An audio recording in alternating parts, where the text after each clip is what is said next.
రాష్ట్రం మొత్తం చూశారు.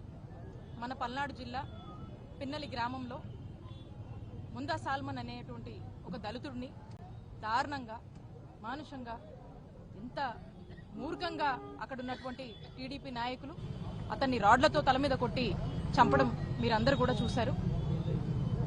మరి ఆ చనిపోయిన అతను మనం చూసినట్టయితే అతని బంధువులు అతను రాడ్లతో బలంగా కొట్టి అతను కోమాల్లోకి పోయిన తర్వాత వాళ్ళ బంధువులు పోలీసులకు ఫోన్ చేసి ఈ విధంగా దాడి జరిగింది, కొన ప్రాణాలతో ఇబ్బంది పడుతున్నారు, హాస్పిటల్కి తీసుకువెళ్తున్నాము, ఈ ఇన్సిడెంట్ జరిగిందని పోలీసులకు అతని బంధువులు ఫోన్ చేసి చెప్తే పోలీసులు ఫోన్ లో ఏం మాట్లాడుతున్నారు, అతనితో ఎవరు రమ్మన్నారు, ఎందుకు వచ్చారు, ఊర్లోకి మీరు రావద్దు కదా అని చెప్పి పోలీసులు ఈ విధంగా స్పందించారు. ఎంత బాధాకరం అండి, ఎంత దారుణం పోలీసులు ఈ విధంగా స్పందించడము.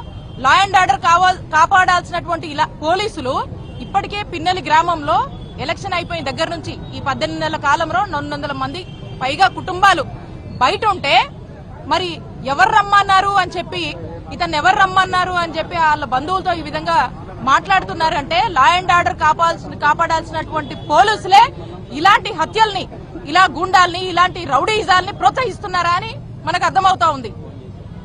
చంద్రబాబు నాయుడు గారు వచ్చిన దగ్గర నుంచి కూడా పొలిటికల్ గవర్నెన్స్ పక్కన పెట్టి రెడ్ బుక్ గవర్నెన్స్ పూర్తి స్థాయిలో కూడా ఇప్పటి వరకు కూడా పూర్తి స్థాయిలో అమలు చేస్తా ఉన్నారు. మరి మా పల్నాడులో అయితే ఎక్కువ, ఎందుకంటే గవర్నమెంట్ పోయిన తర్వాత చూసాం నడి రోడ్డు మీద వినుకొండలో రషీద్ ఏ విధంగా నరికి హత్య చేశారో మనం చూసాము. ఇలా అనేక ఎగ్జాంపుల్స్ రాష్ట్రంలో ఉన్నాయి, కొనసాగుతూనే ఉన్నాయి.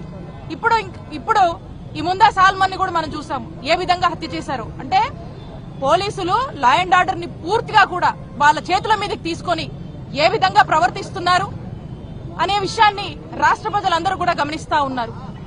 తన భార్యకు బాలేదని చెప్పి గ్రామానికి వచ్చి తనకి చూపిద్దామని ఇంటికి వచ్చినటువంటి అతన్ని మరి ఏ విధంగా టీడీపీ వాళ్ళు హత్య చేశారో మనమంతా కూడా చూస్తా ఉన్నాము. కాబట్టి మేము వైఎస్ఆర్ కాంగ్రెస్ పార్టీ ఒకటే డిమాండ్ చేస్తా ఉంది, ఎవరైతే ఒక దళితుడిని ముందా సాల్మన్ మా వైఎస్ఆర్ కాంగ్రెస్ పార్టీ కార్యకర్తను హత్య చేశారో వాళ్ళ మీద తక్షణమే యాక్షన్ తీసుకుని వాళ్ళని అరెస్ట్ చేయాలి.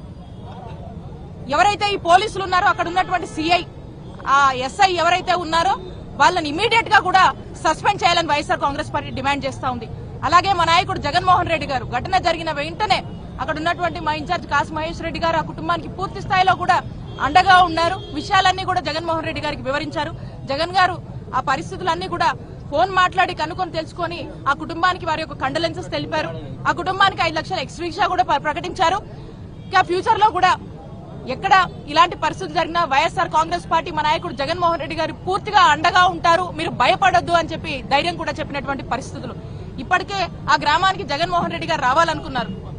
అక్కడ వాళ్ళంతా కూడా నిన్న మహేష్ గారు చెప్పారు, కొద్ది రోజులు అందరూ కూడా మాట్లాడుకొని ఒక మీటింగ్ వేసుకొని టైం చూసుకొని జగన్మోహన్ రెడ్డి గారు వచ్చి అందరూ ఆ గ్రామాల్లోకి తిరిగి వచ్చి ఉండొచ్చు అని చెప్పి ఒక భరోసాని ఇవ్వాలని జగన్మోహన్ రెడ్డి గారు ప్రయత్నిస్తూ ఉండగా మరి మహేష్ గారు కూడా వాళ్ళందరికీ ధైర్యాన్ని ఇస్తూ ఉన్నారు. మరి ఈ రకంగా పోలీసులేమో ఆ విధంగా మాట్లాడి ఎవరైతే చనిపోయారో చనిపోయిన అతని మీద కేసు పెట్టారు. ఇక దాదాపుగా 6 రోజుల పాటు చికిత్స పొంది ఇక అతను చనిపోతాడేమో డౌట్ వచ్చినాక పోలీసులు ఏదో చిన్న కేసు ఆ యొక్క చంపినటువంటి వాళ్ళ మీద, టీడీపీ వాళ్ళ మీద పెట్టారు. మేము ఒకటే చెప్తా ఉన్నాము, మా వైఎస్ఆర్ కాంగ్రెస్ పార్టీ జోలికి వచ్చినటువంటి ఎవరైనా, ఎంత పెద్ద టీడీపీ నాయకుడైనా, టీడీపీ కార్యకర్త అయినా, పోలీసులైనా సరే టైం వచ్చినప్పుడు మీ అందరినీ వదిలిపెట్టము, ఖచ్చితంగా దీని మీద ఎంక్వైరీ చేసి చట్టం ముందు మిమ్మల్ని దోషులుగా నిలబెడతామని తెలియజేసుకుంటాం.